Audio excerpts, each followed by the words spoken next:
Welcome. This is my 21st speech for the Ron Paul curriculum, and I'm going to be teaching you about Keynesianism. It's quite a complex thing to understand, and it's taken me quite a while to understand exactly what it is. Keynesianism was founded by John Maynard Keynes in the 1920s. A Keynesian believes that an aggregate demand is influenced by a host of economic decisions, both public and private, and sometimes behaves erratically. The public decisions include, most prominently, those on monetary and fiscal, i.e., spending and tax policies. Keynesian economics is a theory that says that the government should increase demand to boost growth. Keynesians believe the consumer demand is the primary driving force in an economy.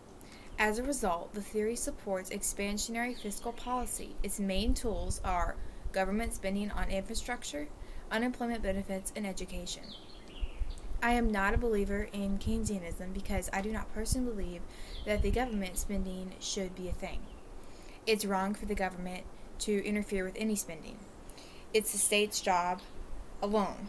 The government was never meant to have anything to do with unemployment benefits, infrastructure, and education. That should all be left up to the states and the people within the states. It is really bad if the government can control the infrastructure, because that means that they can put a road, a bridge, etc. anywhere that they want. It's also really bad when the government controls the unemployment benefits, because that becomes something that's really bad for businesses.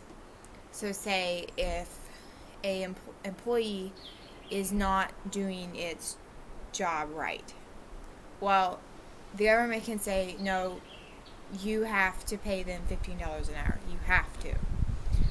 That can be really bad for businesses, because if the employee's not doing their job correctly and they're still getting paid, the business will fall through. When the government is based on Keynesianism, its economy is more likely to go downhill because of the spending and freedom the government has. Keynesianism is a form of socialism, where socialism is an economic and political system. It is an economic theory of social organization, socialism is.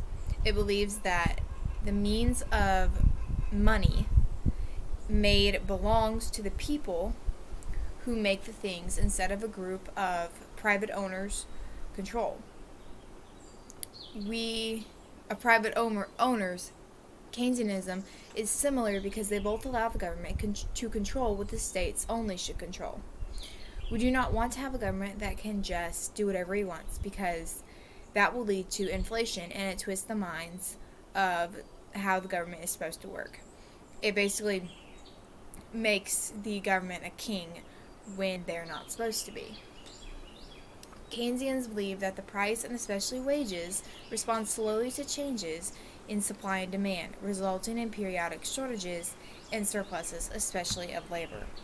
So in conclusion, Keynesianism is an economical theory that suggests that the government is supposed to be in control of spending, infrastructure, and unemployment benefits, and education when it is actually wrong. The government's job is to preserve, protect, and defend the Constitution and our rights as citizens of the USA. He's able to suggest laws to Congress, but not implement them. He infringes on our rights when he tries to control spending, infrastructure, and employment benefits, and education. We need to be reminded that the people created the government, not the other way around. Without us, the government would not exist. So therefore, the government cannot control any of this without infringing on our rights. This is my 21st speech for the Ron Paul curriculum. I hope you enjoyed. Feedback is greatly appreciated.